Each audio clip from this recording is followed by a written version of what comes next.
নমস্কার বন্ধুরা, তোমাদের সকলকে আমার চ্যানেলে স্বাগত। আজকে আমি নতুন এক রেসিপি নিয়ে চলে এসেছি।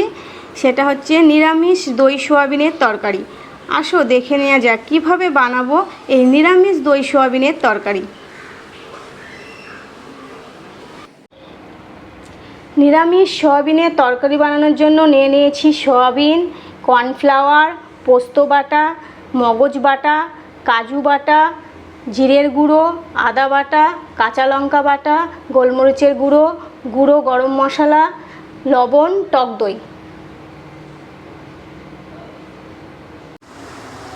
গ্যাসের মধ্যে কড়াইয়ে জল বসিয়ে দিয়েছি। জলটা খুব ভালো মতো ফুটে উঠেছে। এবার আমি সোয়াবিনগুলো দিয়ে দেব। সোয়াবিনটা খুব ভালো করে আমি সেদ্ধ করে নেব। গরম জলে সোয়াবিনটা সেদ্ধ করে নিলে কাঁচা সোয়াবিনের গন্ধটা আর থাকে না।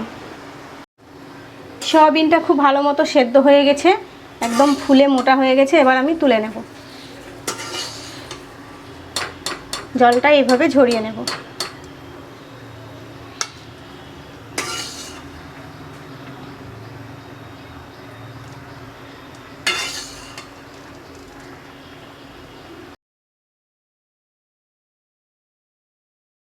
সব সোয়াবিনগুলো আমি জল ঝরিয়ে তুলে নিয়েছি, তবু এর মধ্যে জল রয়ে গেছে। আমি এটা ঠান্ডা হলে হাত দিয়ে চিপে জলগুলো বের করে নেব। সোয়াবিনটা খুব ভালো করে হাত দিয়ে চিপে আমি জল ঝরিয়ে নিয়েছি। এবার আমি সোয়াবিনগুলো হাত দিয়ে সব এইভাবে ভেঙে নেব।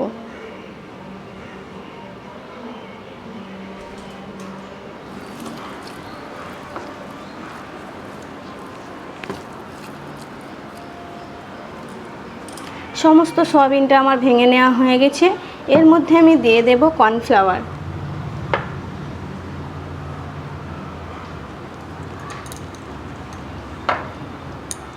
আর দিয়ে দেব 1 চা চামচ আদা বাটা, 1 চা চামচ জিরের গুঁড়ো, 1/2 চা চামচ গোলমরিচের গুঁড়ো, আর দিয়ে দেব স্বাদ মতো লবণ, আর 1 চা চামচ গরম মশলার গুঁড়ো।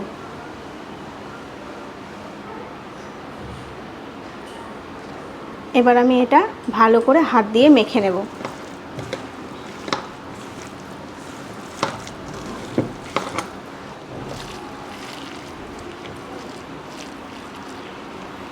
এটা আমার খুব ভালো মতো মেখে নেওয়া হয়ে গেছে। এটা আমি 10 মিনিটের জন্য রেখে দেব।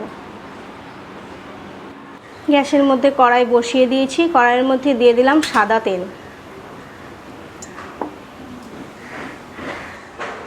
তেলটা খুব ভালো মতো গরম হয়ে গেছে। এবার আমি মেখে রাখা সয়াবিনটা হাতের সাহায্যে একটু বড় বড় করে গোল গোল করে ভেজে নেব।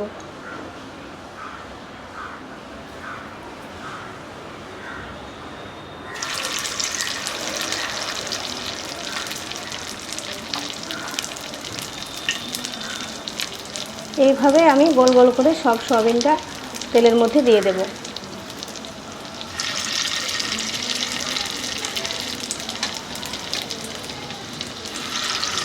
গ্যাসের ফ্লেম কিন্তু আমি মিডিয়াম সাইজের রেখেছি, খুব বেশি বাড়ালে হবে না।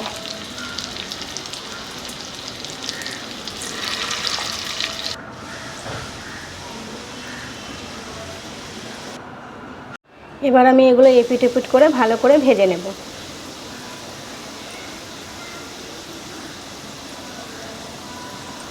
এগুলো আমার ভাজা হয়ে গেছে। এবার আমি তুলে নেব।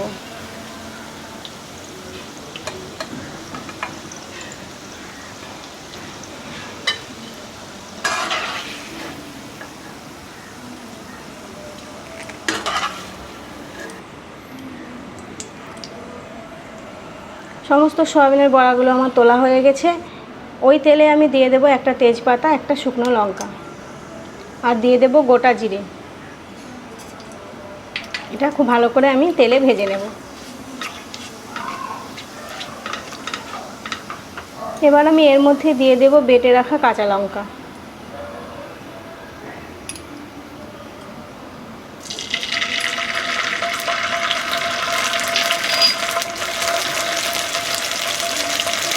আর দিয়ে দেব কাজু বাটা।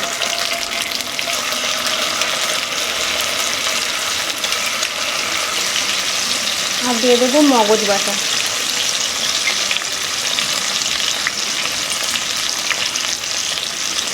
পোস্ত বাটা,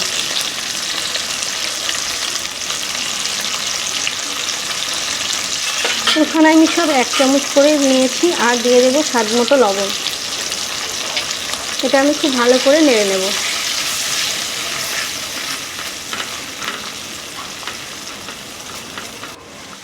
এটা আমার খুব ভালো মতো ভেজে নেওয়া হয়ে গেছে। এর মধ্যে দিয়ে দেব ফেটে রাখা টক দই।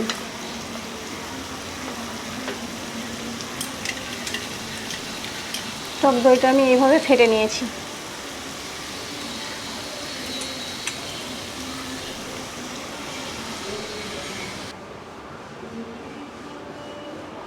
আবারও আমি খুব ভালোভাবে এটা নেড়ে দেব।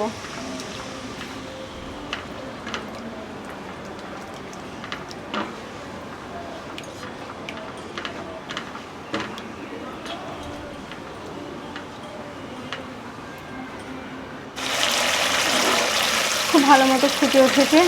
এবার আমি দিয়ে দেব ভেজে রাখা বড়াগুলো।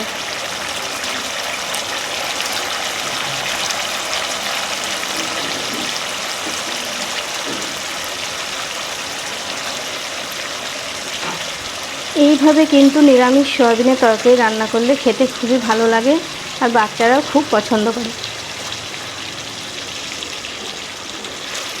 আবারও আমি খুব ভালো করে নেড়ে দেব।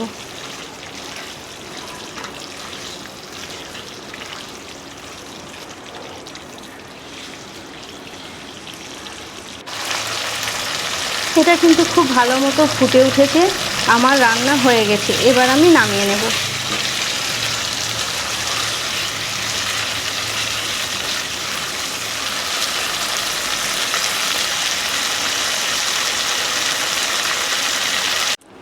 আমার এই দই সোয়াবিনের রেসিপি তোমাদের ভালো লেগে থাকলে ভিডিওটিতে একটি লাইক আর আমার চ্যানেলটিকে সাবস্ক্রাইব করে পাশে থাকা বেল আইকনটি ক্লিক করে অল করে দেবে, যাতে আমার ভিডিও নোটিফিকেশন সবার আগে তোমাদের কাছে পৌঁছে যায়।